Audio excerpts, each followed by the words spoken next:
Hello, my dear friends. Welcome back to my YouTube channel English with Ajit Guruge. Today, I am going to talk with you something very useful in day-to-day language. අද මම ඔයගොල්ලොත් එක්ක සාකච්ඡා කරන්න බලාපොරොත්තු වෙන්නේ එදිනදා ජීවිතයේ ඔයගොල්ලන්ට ප්‍රයෝජනවත් වෙන ප්‍රශ්න රටාවක්. question form එකක් ගැනයි. අපි බලමු මේ මොකක්ද කියලා. මේ question එක අපි පටන් ගන්නේ have you ever කියන එකේ අදහස ඔබ කවදා හෝ ඒ කියන්නේ ඔයාගේ ලයිෆ් ටයිම් එක තුල ඔයාගේ ජීවිත කාලය තුල මොකක් හරි දෙයක් කරලා තියෙනවද? ඔයා කොහෙට හරි ගිහිල්ලා තියෙනවද? මොනවා හරි දෙයක් කාලා තියෙනවද? මොකක් හරි දෙයක් දැකලා තියෙනවද? නැත්නම් මොකක් හරි ක්‍රීඩාවක් කරලා තියෙනවද? ප්ලේන් එකක ඔයා කවදා හරි ගිහින් තියෙනවද? මෙන්න මේ කවදා හරි කියලා අපි අහනවනේ. කවදා හරි ඔයා මොනවා හරි දෙයක් කරලා තියෙනවද? අන්නේ question ප්‍රශ්න රටාව තමයි මම අද සාකච්ඡා කරන්නේ. එතකොට මේක අපි ඉස්සරහා ඉන්න කෙනාගෙන් තමයි අහන්නේ. ඔයා කවදා හරි මේ දේ කරලා තියෙනවද කියලා. එහෙනම් අපි මේක පටන් ගන්න ඕන have you ever. ඉතින් ඊට කලින් මේ ප්‍රශ්න රටාවට යන්න කලින් මේ ප්‍රශ්න රටාව හැදෙන්නේ මොන වාක්‍ය රටාවෙන්ද කියලාත් අපි පොඩ්ඩක් සාකච්ඡා කරලා බලන්න ඕන. මේක හැදෙන්නේ අපි ඉංග්‍රීසි වල කතා කරන present perfect කියන වාක්‍ය රටාව. present perfect කියලා කියන්නේ කර්තෘ පදයක් එක්ක have අරගෙන බහුවචන නම් මෙන්න මෙතෙන්ට යොදන්නේ done කියන නැත්නම් past participle ස්වරූපේ. I have done මං කරලායි තියෙන්නේ. මං කාලායි තියෙන්නේ නම් I have eaten. එතන මේක අපි ගන්නෙ මෙන්න මෙතෙන්ට have වලට පස්සේ ගන්නෙ අපි මේකට කියනවා ඉංග්‍රීසි වලින් past participle verb කියලා.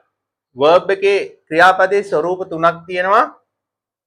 දැන් කනවා කිව්වොත් eat, කෑවා කිව්වොත් මේකේ අතීත කාල ස්වරූපේ ate, කාලා කිව්වොත් eaten කියලා කියන්න ඕනේ.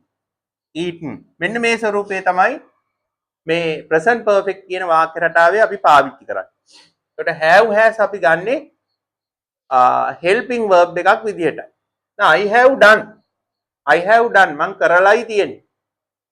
මං මිලට අරගෙනයි තියෙන්නේ කිව්වොත් I have bought. මං විකුණලායි තියෙන්නේ I have sold. මං ලියලායි තියෙන්නේ I have written. එන්න මේකයි වාක්‍ය රටාව. දැන් මේක ඒක වචනින් කිව්වොත් she වගේ he වගේ කර්තෘ පදයක් අරගෙන අපි මෙතන helping verb එක විදිහට has ගන්න.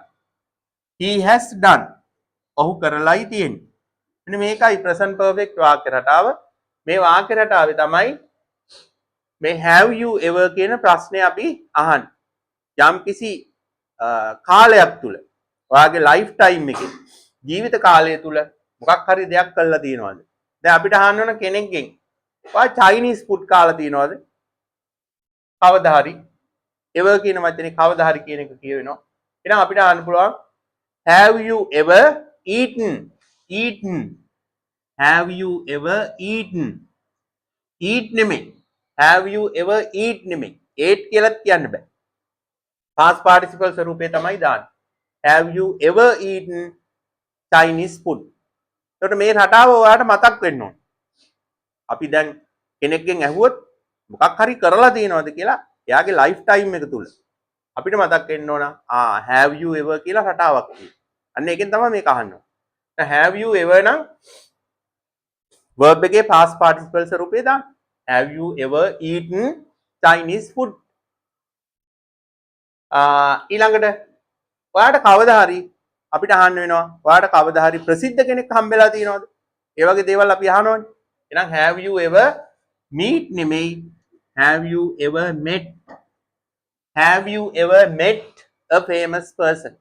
ඔයාට කවදා හරි ප්‍රසිද්ධ කෙනෙක් හම්බෙලා තියෙනවද? නැත්නම් අපිට එතෙන්ට නමක් වුණත් දාන්න පුළුවන්. ඔයා කවදා හරි પાස්පෝර්ට් එක එහෙම නැති කරගෙන තියෙනවද? මොකක් හරි දෙයක් නැති කරගන්නවා. ඔයාගේ වාහනේ යතුරු නැති කරගෙන තියෙනවද? අන්න ඒ වගේ එකක්. එහෙනම් අපිට අහන්න පුළුවන් have you ever lost කියලා. lost. මේකේ present tense ක්‍රියාපදේ lose නැති කරගන්නවා. LOST. lost කියන්නේ past participle එක have you ever lost your passport? ඔයා කවදා හරි passport එක නැති කරගෙන තියනවද? ඊළඟට ඔයා කවදා හරි ලොකු වැරද්දක් කළා තියනවද? have you ever අපි වැරද්දක් කරනවාට කියන්නේ make a mistake. එහෙනම් මෙතෙන්ට made කියලා කියනවා. have you ever made a serious mistake? ඔයා කවදා හරි ටිකක් තද බල serious mistake එකක් කළා තියනවද? වැඩ කරන තැනක හරි ජීවිතේ හරි කවදා හරි කළා තියනවද ඒ වගේ? have you ever made a serious mistake? ඊළඟට ඔයා කවදා හරි කොහේ හරි තැනකට ගිහින් තියනවද? යාපනයට ගිහින් තියනවද? ඔයා කවදා හරි ඉන්දියාවට ගිහිල්ලා තියනවද? අන්න ඒක අපි අහන්න පුළුවන් have you ever gone නෙමෙයි අපි දාන්නේ been. have you ever been to Jaffna? අපි සාමාන්‍යයෙන් මේ ඉදිරියේ මෙතන කතා කරන තැන ඉන්න අයත් එක්ක gone කියන ක්‍රියාපදය පාවිච්චි කරන්නේ නැහැ present perfect වල. ඒ අය තමයි I, we සහ you කියන කර්තෘ පද තුන. මේ තුන් දෙනාම මෙතන ඉන්න අය. මම මෙතන ඉන්නවා, we අපි මෙතන ඉන්නවා, you ඔබ මෙතන ඉන්නවා. ඒගොල්ලොත් එක්ක අපි gone කියන ක්‍රියාපදේ යොදන්නේ නැහැ. gone කියන ක්‍රියාපදේ යොදන්නේ නැහැ. අපි ඒ වෙනුවට යොදන්නේ been. එහෙනම් අපි අහන්න ඕන have you ever gone to Jaffna නෙමෙයි have you ever been to Jaffna කියලායි. ඒ වගේ ඔයාලට අහන්න පුළුවන් have you ever been to Kataragama? have you ever been to India? මේ වගේ ස්ථානයක් යොදලා අහන්න පුළුවන්. ඊළඟට මොකක් හරි පොතක් ඔයා කියවලා තියෙනවද? කවදා හරි ඔයා මඩොල් දුව කියවලා තියෙනවද?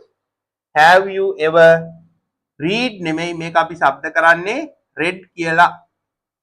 have you ever read මඩොල් දුව? ඔයා කවදා හරි මඩොල් දුව කියවලා තියෙනවද? read past participle එක අපි શબ્ද කරන්නේ read කියලා. read කියලා කියන්නේ නැහැ. ඊළඟට ඔයා කවදා හරි ලොතරැයියක් දිනලා තියෙනවද? එහෙනම් අපිට අහන්න පුළුවන් have you ever win නෙමෙයි won. have you ever won the lottery? ඔයා කවදා හරි ලොතරැයියක් දිනලා තියෙනවද? have you ever won the lottery? ඊළඟට ඔයා කවදා හරි වැඩ කරලා තියෙනවද private company එකක? එහෙනම් have you ever මෙතෙන්ට දාන්න work කියන එක ක්‍රියාපදය ed දාලයි දාන්නේ. have you ever worked in a private company? ඉතින් මේ වගේ මෙතන උදාහරණ කීපයක් විතරයි මම පාවිච්චි කළේ. ඔයගොල්ලොත් මේ වගේ මේ ප්‍රශ්නේ අහන්න හුරු වෙන්න ස්පෝකන් ඉංග්‍රීසි වලදී අපිට ගොඩාක් වැදගත් වෙනවා. මේ ප්‍රශ්න ස්වරූපය කෙනෙකුගෙන් අපි අහනවා ඔයා කවදා හරි මේ දේ කළා තියෙනවද කියලා. එහෙනම් කොහොමද ප්‍රශ්නේ පටන් ගන්නෙ? have you ever කියලායි පටන් ගන්න. ඉතින් මේකට උත්තරයක් දෙනකොට ඔයාගෙන් කවුරු හරි යවුවොත් have you ever eaten Chinese food කියලා ඔයාට කියන්න පුළුවන් මං කවදාවත් කාලා නැත්නම් no I have never කියන වචනේ දාලා. never කියන්නේ කවදාවත් නැහැ. no I have never eaten Chinese food. I have never eaten Chinese food. මං කවදාවත් Chinese food කාලා නැහැ. කාලා නැහැ කවදාවත් කාලා නැහැ. බොහෝ වාරයක් කාලා තියෙනවා නම් ඔයාට කියන්න පුළුවන් yes I have eaten Chinese food many times. I have eaten Chinese food many times. බොහෝ වාරයක් මං Chinese food කාලා තියෙනවා. have you ever been to Jaffna කියලා කවුරු හරි ඇහුවොත් ඔයාට කියන්න පුළුවන් කවදාවත් නැත්නම් no I have never been to Jaffna. ඔව් මං ගිහින් තියෙනවා යාපනයේ දෙපාරක්. yes I have been to Jaffna 2 times නැත්නම් ඔයාට කියන්න පුළුවන් twice කියලා. 2 times කියන එක සමාන වචනයක් twice. මං යාපනයට ගිහින් තියෙනවා දෙපාරක්. I have been to Jaffna twice. ඉතින් මේ වාක්‍ය රටාව ඔයගොල්ලන්ගේ ස්පෝකන් ඉංග්‍රීසි වල ඉංග්‍රීසි කතා කරනකොට පාවිච්චි කරන්න හුරු වෙන්න ඉතාම හොඳ වාක්‍ය රටාවක්. කෙනෙක් මේ දේ කළා තියෙනවද කියලා ජීවිත කාලය තුල අහගන්න. ඉතින් මගේ YouTube channel එක English with Ajit Guruගේ subscribe කරන්නත් අමතක කරන්න එපා. මේ වගේ තවත් වීඩියෝ එකකින් හමු වෙමු. Have a nice day.